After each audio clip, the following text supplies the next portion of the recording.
కానీ ప్రజలకి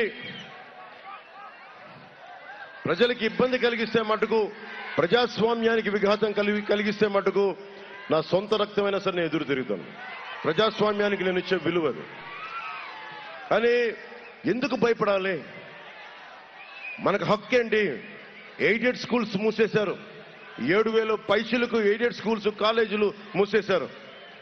ఒకప్పుడు 5,000, 6,000, 7,000 ఇస్తే ఎయిడెడ్ స్కూల్స్ లో మనకి చదువు వచ్చేసేది, డిగ్రీలు ఇవన్నీ, జూనియర్ కాలేజీలు. ఈ రోజున కూర్చోబెట్టి ఒక్కొక్కరికి 20,000, 25,000 అదనంగా అయింది. 60,000 మంది పైచీలుగా 5 సంవత్సరాల నుంచి 18 సంవత్సరాల బిడ్డలు చనిపోయారు. ఒకడు మాట్లాడலாம். 30,000 మంది ఆడపిల్లలు అదృశ్యం అయిపోతే ఒక ప్రెస్ స్టేట్మెంట్ ఇవ్వడం. దాదాపు 3,000 కౌలు రైతులు చనిపోతే దానికి ఏం చేయరు. ఎక్కడా కనీసం కాలువల్లో పూడికలు కూడా తీయరు. ఎన్ని వేల ఎకరాలు, ఎన్ని లక్షల ఎకరాలు ఒక్కొక్క నియోజకవర్గంలో కేవలం కాలువల్లో పూడికలు తీయక సరైన సాగు జరగట్లేదు. వరి దిగుబడి తగ్గిపోయింది మొట్టమొదటిసారిగా. ఒకప్పుడు తెలంగాణలో వరి లేని తెలంగాణలో వరి అధికంగా ఉంటే ఈ రోజున మనకి దాదాపు 10 నుంచి 12 లక్షల దిగుబడి తగ్గిపోయింది. అంత దిగజారిపోయింది. రైతులు క్రాప్ హాలిడే ప్రకటించే పరిస్థితి. ఇవన్నీ మారాలి అంటే ఈ రోజున నేను మీకు మాటిస్తున్నా, వెనిగండ్ల రాము గారికి తెలుగుదేశం సైకిల్ గుర్తు మీద ఓటేయమని అడుగుతా ఉన్నాను.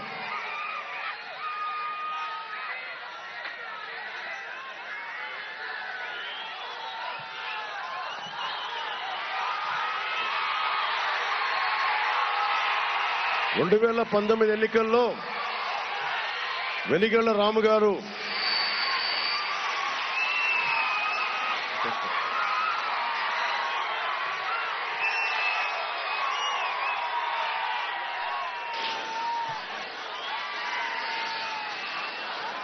అది కొడాలి నాన్నగారు ఓడిపోయిన తర్వాత చాలా అందంగా ఉంటుంది. వైసీపీ ప్రభుత్వం పోయిన తర్వాత ఊరంతా చాలండి ఈ గ్రాఫిటీ. 2019లో వెనిగండ్ల రాము గారు ఈ రోజున తెలుగుదేశం పార్టీ నుంచి పోటీ చేస్తున్న వెనిగండ్ల రాము గారు మనకి జనసేన తరఫున, ప్రత్యేకించి మన లీలాకృష్ణ గారి మన జనసేన అభ్యర్థి మండపేట నియోజకవర్గంలో పోటీ చేస్తున్నప్పుడు ఆయన కోసం స్వయంగా వచ్చి ప్రచారం చేశారు వెనిగండ్ల రాము గారు. అలాంటి వెనిగండ్ల రాము గారు ఈ రోజున గుడివాడ అభ్యర్థిగా పోటీ చేస్తున్నారు. నేను ఒకటే వచ్చాను, ఆయన తరపున గుడివాడ ప్రజల కష్టాల కోసం ఇక్కడ ఉన్న నోరు పారేసుకునే ఎమ్మెల్యేకి నోరు కట్టడి చేయాలి అంటే మనకి వెనిగండ్ల రాము గారు ఎమ్మెల్యే అభ్యర్థిగా ఉండాలి. ఇప్పుడు నాకు నాని పాల్కీవాలా గారు ఉన్నారు. ఆయనకి నేను ఏకలవ్య శిష్యుడిని.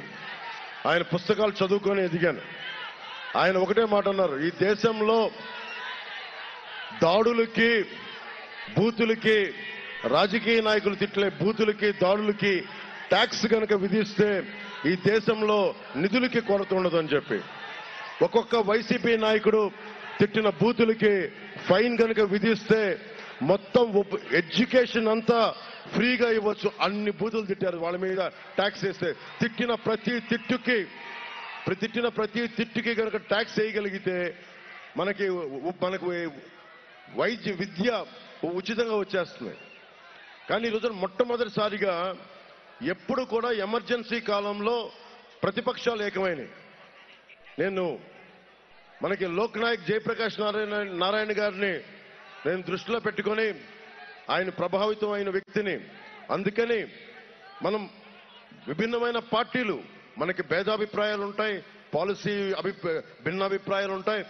అంత మాత్రాన మాట్లాడుకుంటాం. కానీ రోడ్ల మీదకి వచ్చి ఇళ్లలో ఉండే ఆడవారిని, చంద్రబాబు గారి సతీమణిని ఏదైనా మాట్లాడదామంటే పచ్చిబూతులు ఇంట్లో వాళ్ళని తిడితే ఎట్లా? ఉన్నది అసెంబ్లీ దేనికి? ఉదాహరణకి ల్యాండ్ టైటిలింగ్ యాక్టే ఉంది.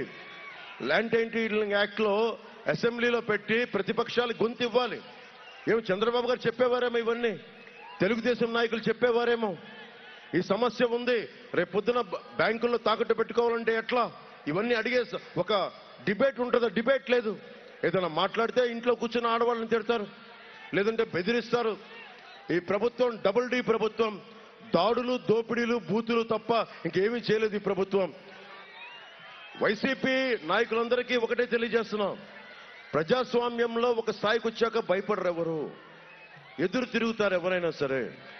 ఆడవారు కాదు, మగవారు కాదు, చిన్నపిల్లలు కాదు, ఎవరు కాదు. స్వేచ్ఛే ఈ దేశానికి పట్టుకోమ, వెన్నెముక, స్వేచ్ఛ, భద్రత. అరే నా దేశంలో నాకు స్వేచ్ఛ లేని కాడికి నేను ఎందుకు ఉండాలి ఈ దేశంలో?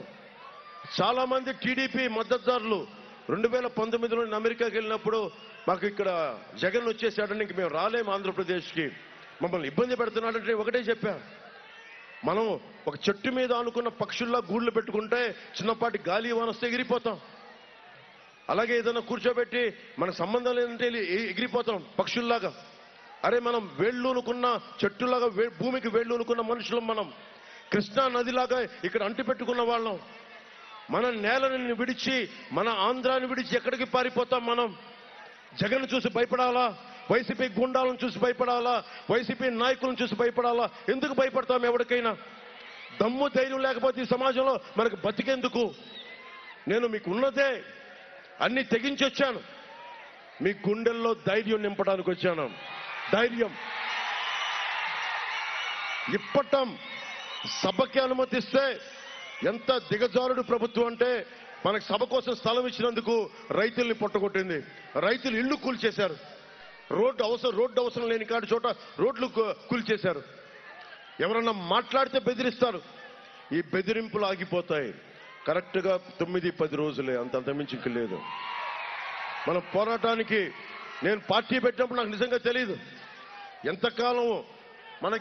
ఎంతకాలంకి అధికారం వస్తుందో నాకు తెలీదు. 2009లో అప్పుడు పార్టీ ప్రస్థానంతో నేను ఒకటే అనుకున్నా, మాటకి చాలా విలువ ఉంటుంది.